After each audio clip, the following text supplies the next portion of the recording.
You might be thinking to yourself, isn't there an agent you haven't gone over yet? Nope, don't know what you're talking about. In this video, I'll be showing you what climbing the ranked ladder with Yoru looks like. I will only be playing Yoru for all 5 of my placement games on a new account. And before you all yell at me for smurfing, I'm not intentionally throwing games or buying any accounts to be placed into a low rank. This is a genuine account that I've leveled up myself, so these placement games are normal ranked games for the game to place me in based on my previous games that I played leveling up this account. So, now that you've ignored everything I just said and are now rushing into the comments to tell me what a horrible person I am and to quit this game forever because smurfs are bad, it's time to get started. So, now that you've loaded in, skipped warm-ups, and installed Yoru as the third duelist on your team, you're ready to start to throw, win. Yoru was probably the best duelist in the game right now when played correctly. He was arguably the best flashers in the game, combined with the best output potential on any agent by far. His retakes are easier than they ever have been. The key to Yoru is being unpredictable.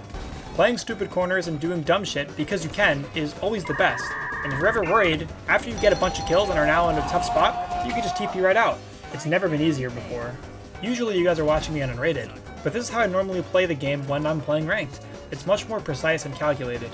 While Yoru does need to take risks, they need to be calculated risks. Fighting 1v1s is where this agent shines. Try not to swing angles that are wide open to multiple enemies.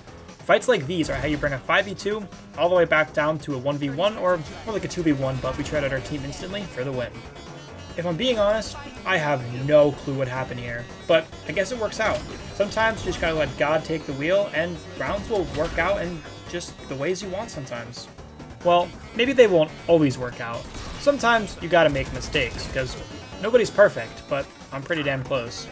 Well, if you can't tell, there's always things to improve on. My aim is something I'm always trying to improve. I've climbed all the way up to Immortal using mostly good positioning and awareness, but my aim isn't always the best, so remember... This might even be a great agent for someone like me who thrives on positioning and not just outright aim. The flashes give you a great advantage in fights, as well as using his other abilities to change position extremely fast to make sure you're taking good fights against enemies who might not be expecting you. He's also a great counter to Cypher. When you just hit a trip, you can TP right out, and now your team has complete control of sight, and you guys haven't lost any bodies. Another strategy is to just use your clone, it hits the trip, and you take out Cypher, you've lost no one once again, and you have complete control of sight. But your job's not done yet. You still have to keep taking control. Your job as a duelist is to take as much control as possible, and while this might be a little bit of an overextension, that's alright sometimes. If you're really feeling it, you can take those aggressive fights. And even though we do eventually die, our teammates can trade us out, and down into a 4v1, my teammates will eventually just finish off the game for our first win of the day, putting us all the way at the top of the leaderboard. As I was saying, just getting first blood isn't enough on duelists. While you may think that's your only job, it's not. Once you get that first kill, you need to make sure you continue gaining control of the enemy sites. So make sure you keep playing aggressive on Yoru. Chances are, you'll catch at least someone out with your flashes, and just like this, we've taken out 3 enemies and my entire team is still alive. That's a lot of control. You can also screw your teammates up by getting a kill and instantly teleporting out, putting them in a 1v1 where it could have been a 2v1. It's just so much fun. So, you come here often? Honestly, with my upload schedule, probably not. But that's all changing soon.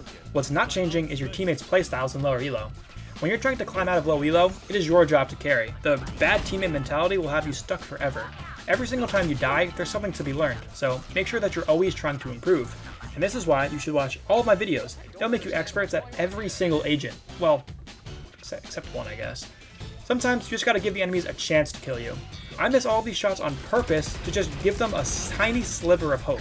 Now, unfortunately for them, my movement is just simply too good and I'm still able to get this kill. Now, watch this. This is what separates a high-level player like myself to a low-level player.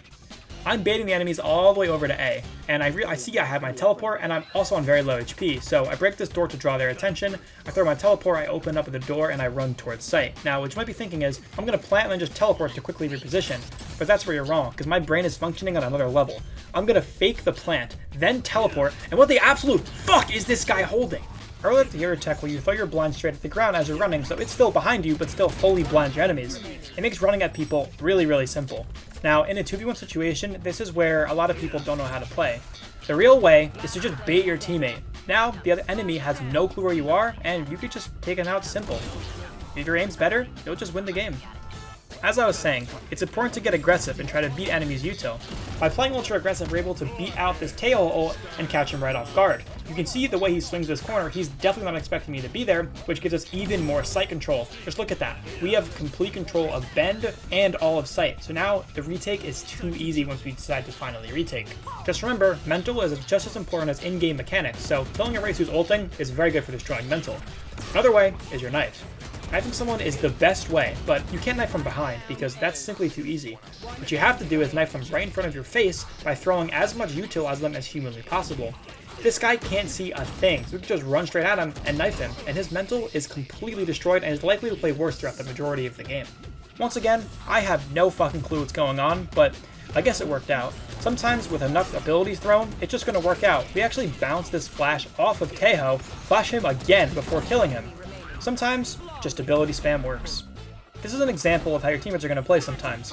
Against a Clove who's ulting, all you have to do is run away. There's no point to taking this fight, but sometimes that's how it goes with your teammates. They're going to make bad plays, and you're going to lose some rounds because of it, but you can't let that stop you, because sometimes your teammates will end up winning games for you.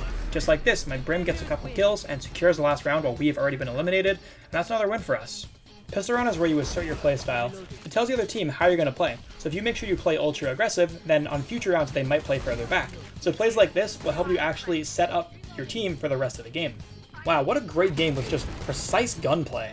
Well anyway, it's time to play against a Clove who insta-ults every time they die. Wait, I think that's just every Clove player ever.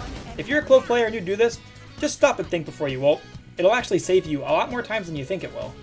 And now we have a perfect example of taking space. We play a little bit aggressive on art and get a pick before we regroup with our team to help them take site control. Now that we're able to help our team trade out this Reyna, we're up to in 4v3, so I make sure to hold R and get yet another pick. Now we see that Sage reses Gecko, who has his ult up, so we want to make a little bit of an aggressive play towards art. If this Gecko can manage to get his ult off and tag someone on sight, we're down to a 3v3 with our team a little bit out of position. So I make the choice to make an aggressive play, catch this Gecko off guard, and take this elimination. Now, this might be a little bit of an aggressive play. Phoenix does take us out, but with their team in a 2v1, I'm not too concerned. Mid control is so important on almost every map, so make sure to take the space when it's given to you. And Yoru is great at this, since if he gets into any trouble, he could just TP right back to your team immediately.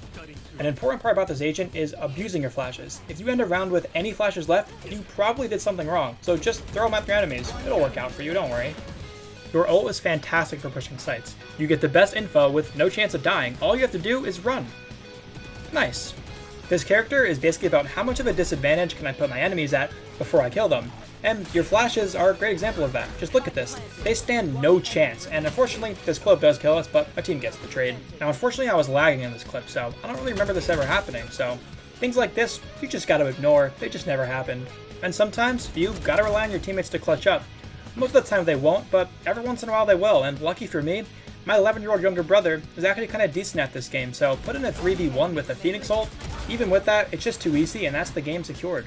Alright, so I'm starting using buzzwords. Crosshair placement. It's always the best way to rank up, and it looks clean as hell. Just look at this. Enemy team stands no chance when your crosshair is exactly where their head is going to cross right from. But we can't get that lucky twice in a row, so unfortunately, we're going to miss this guy, just by a hair, but can't get that lucky 3 times in a row. Now, I don't really understand how I didn't die here, but I'm just going to take that.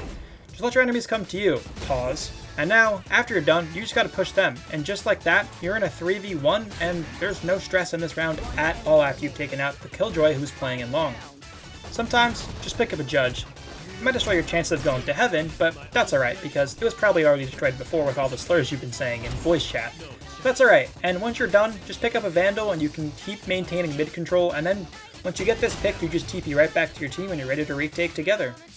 Sometimes just popping out of your ult is great. What are they going to do? Shoot you? Well, actually yes in most cases, but not in this one. Sometimes catching them off guard is the best way to play. Now I'm going to give you guys a lesson about Killjoy ult. Playing against a Killjoy can be really difficult at times, but not when they're playing stupid like this. When your team pops a Killjoy ult, you want to make sure that your team waits enough time so that the Killjoy ult will pop and there's nobody left on site. What the other team does wrong here is they will eventually pop this Killjoy ult and then immediately rush straight onto site, which leaves me no choice but to just stay on site and fight. I could just TP out anyway, so why would I leave site? And just like that, I kill all the enemies left remaining, and the Killjoy ult still isn't even close to popping yet. As you can see, his flashes are so unbelievably OP, so just spam them. Even if the enemy winds up turning away, their crosshair placement will be so fucked up that it should just be a free kill for you. Just watch this. I throw this flash, no one's going to try to turn away, but he can't turn back to me fast enough, and it's a free kill. Now we're cleaning up this game, and you know what we have to do. Once again, spam our flashes for the last kill. One more guy left. We're only on 30 HP, but he's fully blind, so it's too easy for me. Now left after losing the first round, but I have a sheriff, so I'm not concerned. I'm too good with this gun. My team knows it, they're ready to back me up, and just like that, we're up in a 3v2 with basically full util. Well, now that I've used that flash, we're down to just a teleport left, but in a 3v2, all we have to do is trade out this Omen correctly, and it's too easy. Now we're in a 3v1, our team is set up for this round, and we just take it. Oh, hey Raze. Now into a 4v1, just kidding, 3v1 after we take out the Raze, it's time to clean up this round. So obviously the choice would be to run to B, right? Wrong. We're stupid, so we decide to stay and fight, and I don't know what the hell happened with my aim here, but we just absolutely fuck up when we definitely should have just went to site and taken our 1v1s. Unfortunately, we do wind up dropping this game, but I'm not worried. We went 4-1 on our placement games. I'm actually an Ascendant player on my main account. Surely there's no reason why we should get placed anything other than Plat, right? It would be absolutely absurd after getting MVP after MVP, our actual rank, plus all the wins we got. Surely it's not anything lower than Plat, right? Gold. We got placed gold. Are you fucking serious?